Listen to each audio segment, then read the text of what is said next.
ಸತತ ಮೂರನೇ ಬಾರಿ ಪ್ರಧಾನಮಂತ್ರಿಯಾಗಿ ನರೇಂದ್ರ ಮೋದಿ ಪ್ರಮಾಣ ವಚನ ಸ್ವೀಕರಿಸೋದು ಫಿಕ್ಸ್. ಎನ್ಡಿಎ ಸರ್ಕಾರದ ರಚನೆ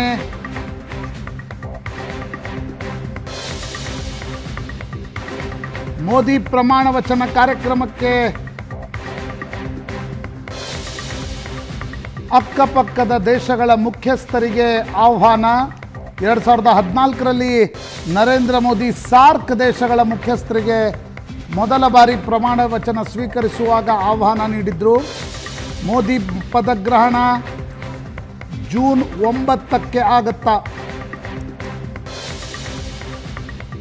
ಜೂನ್ 9ಕ್ಕೆ, ಯಾಕಂದರೆ ನಾಳೆ ಬೆಳಿಗ್ಗೆ NDA ಸಂಸದೀಯ ಪಕ್ಷದ ಸಭೆಯನ್ನು ಕರೆಯಲಾಗಿದೆ.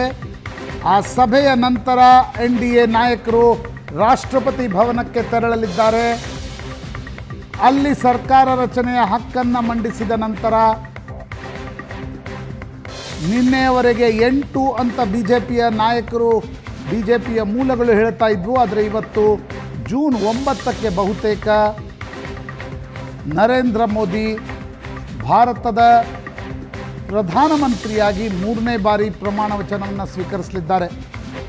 1952, 57 ಮತ್ತು 62 3 ಬಾರಿ ಪಂಡಿತ್ ಜವಾಹರ್ಲಾಲ್ ನೆಹರು ಪ್ರಧಾನಮಂತ್ರಿಯಾಗಿ ಸತತ 3ನೇ ಅವಧಿಗೆ ಪ್ರಧಾನಮಂತ್ರಿಯಾಗಿ ಕಾರ್ಯಭಾರವನ್ನು ನಿರ್ವಹಿಸಿದ್ರು. ಈಗ ನರೇಂದ್ರ ಮೋದಿ ಸತತ 3ನೇ ಬಾರಿಗೆ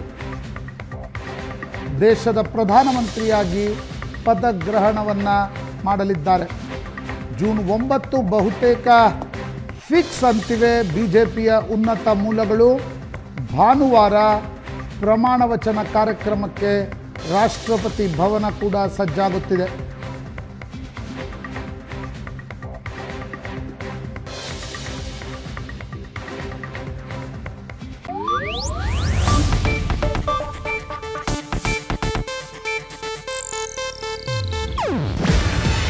ಇದು ಏಷ್ಯಾನೆಟ್ ನ್ಯೂಸ್ ನೆಟ್ವರ್ಕ್ ಪ್ರಸ್ತುತಿ. ನೀವು ನೋಡ್ತಿದ್ದೀರಾ ಏಷ್ಯಾನೆಟ್ ಸುವರ್ಣ ನ್ಯೂಸ್.